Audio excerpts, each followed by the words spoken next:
सुशांत सिंह राजपूत के suicide case में उनकी गर्लफ्रेंड रिया चक्रवर्ती के खिलाफ एफआईआर दर्ज होने के बाद बिहार पुलिस जांच के लिए मुंबई में है, जहां एफआईआर में दर्ज सारे पॉइंट्स पर पुलिस अब जांच में जुटी है। पुलिस रिया से भी पूछताछ कर सकती है। सुशांत के पिता ने पटना में एफआईआर दर्ज करवाई है। पटना पुलिस का कहना है कि अभी मुंबई में बेसिक इंक्वायरी चल रही है और इस जांच में मुंबई पुलिस पूरा साथ दे रही है, सहयोग कर रही है।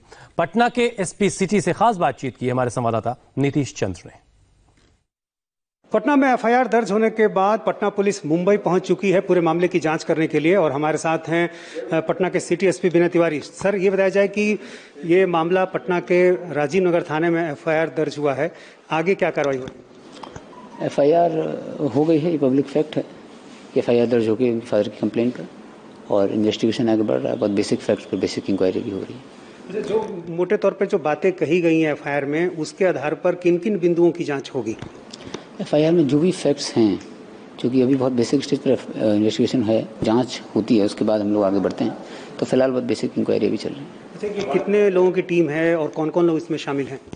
तो एफआईआर की अपनी एक इन्वेस्टिगेशन की अपनी एक पवित्रता होती है, तो उस बारे में कुछ बोलना उचित नहीं होगा, लेकिन हाँ, इन्वेस्टिगेशन हो रहा है।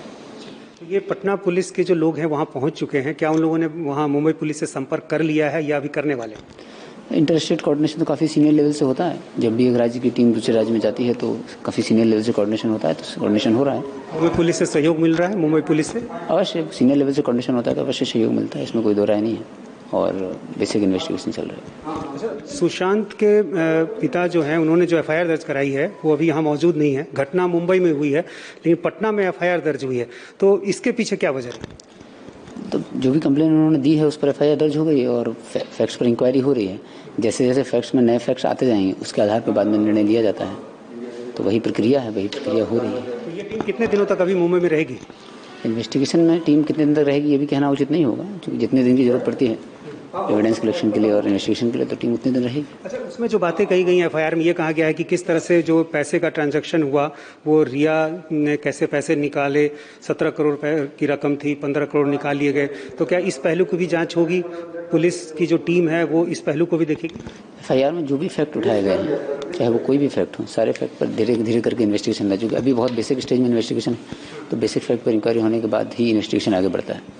एक जानकारी ये भी आई है कि एक सिम का इस्तेमाल सुशांत कर रहे थे, वो किसी और के नाम था, तो ये आदमी कौन था? शायद इसकी तलाश आपको ज्यादा होगी। ये तो इन्वेस्टिगेशन अपने तरीके से आगे बढ़ता है और जो भी फैक्ट हम लोगों को ऐसा इंक्वायरी करनी पड़ेगी बीच में, सब फैक्ट हम लोग इंक्वायरी करेंगे।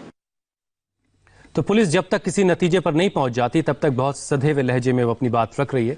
उधर सुशांत के पिता के वकील विकास सिंह ने कहा है कि रिया ने सुशांत के पैसे का इस्तेमाल किया और सुशांत को परिवार से दूर कर दिया। सुशांत को सुसाइड तक लाने के लिए रिया ही जिम्मेदार है। ये बात सुशांत के पिता के वकील की तरफ से कही गई है। पटना में एफआईआर दर्ज इसलिए की गई कि part of cause of action Patna में भी था।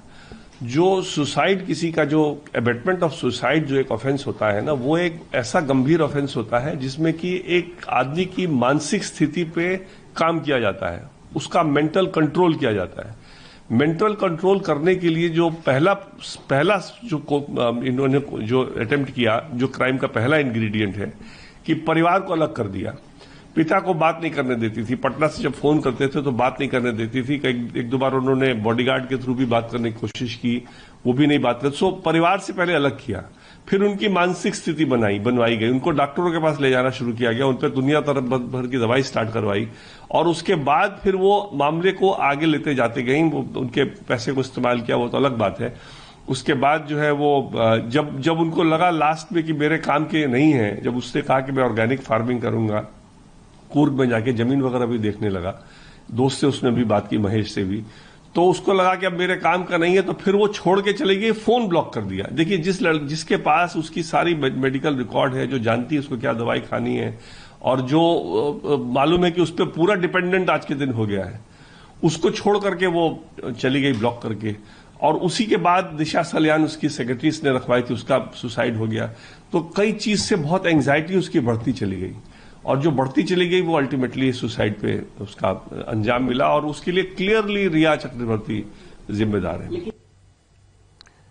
तो सुशांत के पिता के वकील विकास सिंह सीधे तौर पर रिया को सुशांत की खुदकुशी के लिए जिम्मेदार ठहरा रहे हैं और इधर रिया पर एफआईआर दर्ज होने के बाद अब सीबीआई जांच की मांग भी उठ रही है। किसकी तरफ से ये मांग आई है आपको बताएंगे ब्रेक के बाद।